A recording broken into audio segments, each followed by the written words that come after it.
Hey guys, Fire here from InDepth Gaming, bringing you another game review. This time we're checking out Blitz. This game is developed by Boncho Games and Radalaka Games and published by East Asia Soft and released on July 7th, 2021 for a price of $4.99. It is on sale at the time of recording this video for $3.99, so you can save about 20%. So what's Blitzbreaker? It's a platformer style game where you need to get from one end of the level to the next end, and you're kind of just trying to complete those challenges and tasks as fast as you can.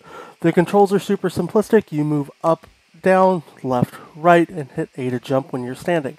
Your goal is to navigate your guy while gravity takes a hold of him to get the either key or end of the objective to finish the levels as fast as you can.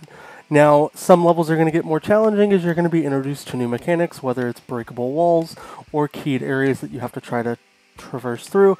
You may have to collect coins or hit certain score goals to really get through certain things. Now, to really proceed through the game and beat everything, you're going to do is collect a bunch of stars. The way you collect stars is by hitting certain point goals when you're playing the levels, which will actually require you to collect keys and really figure out the fastest way to get through everything.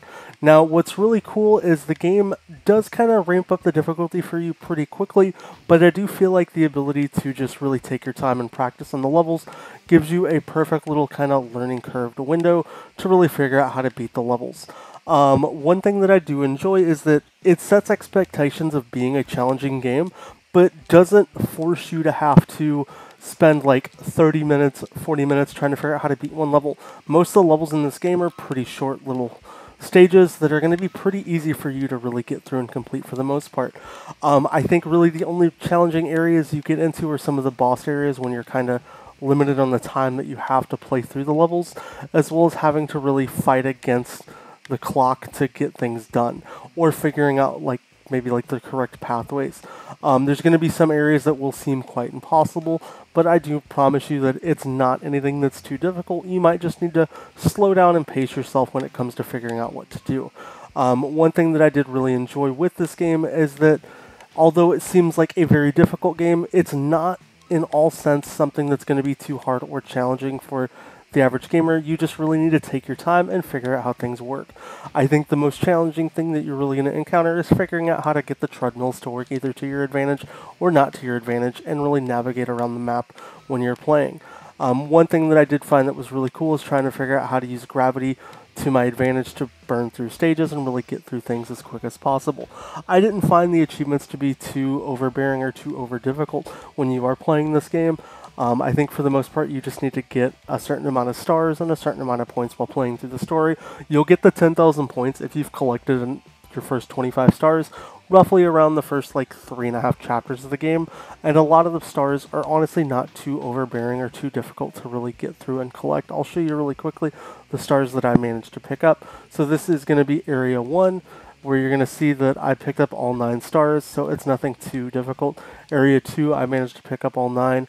Area 3 ends up being just kind of like a sort of boss traversal stage where you have to kind of just get to the end of the level as fast as you can.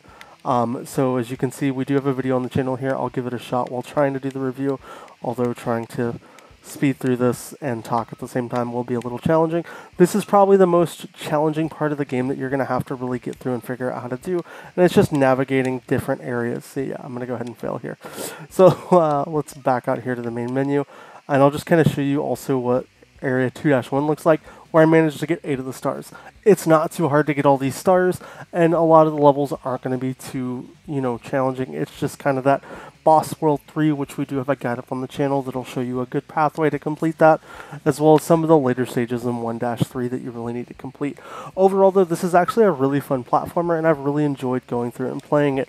I definitely feel that nothing in this game is too overbearing or over difficult, but at the same time, I do enjoy that the game does give you a little bit of a challenge and does it in very short bursts.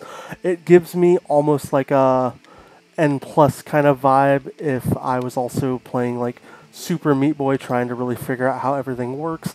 With the interesting mechanics, as you can see here, we're thrown into a sort of odd underwater gravity level here where you have to really figure out how to bounce around and really traverse things. I do wish the game would have adjusted the achievements to not let you, kind of finish things so early, whereas maybe they'll add some achievements later in the game that requires you to do some stuff in these later worlds that I definitely think is cool, as well as there's some neat little customizational unlocks that you can get just from getting so many stars, so you kind of can feel a little rewarded while playing through. You can turn into a little chicken skeleton guy or really whatever you want to. Overall, though, I think Blitzbreaker is a ton of fun. I think it's a great little platform for under $5. If I have to give this game any type of a rating or review, I'm probably looking at giving Blitzbreaker a 7 out of 10. It's a ton of fun, and it's fairly easy completion. In that sense, I think most people could knock this game out in under an hour. Outside of that, I hope you guys do enjoy the review. If you don't want to pick up Blitzbreaker for yourself, we do have a link down in the description. As always, if you have any questions or comments, let me know down in the comments below. I hope you enjoyed the video. Please consider subscribing, and you have a great rest of your day.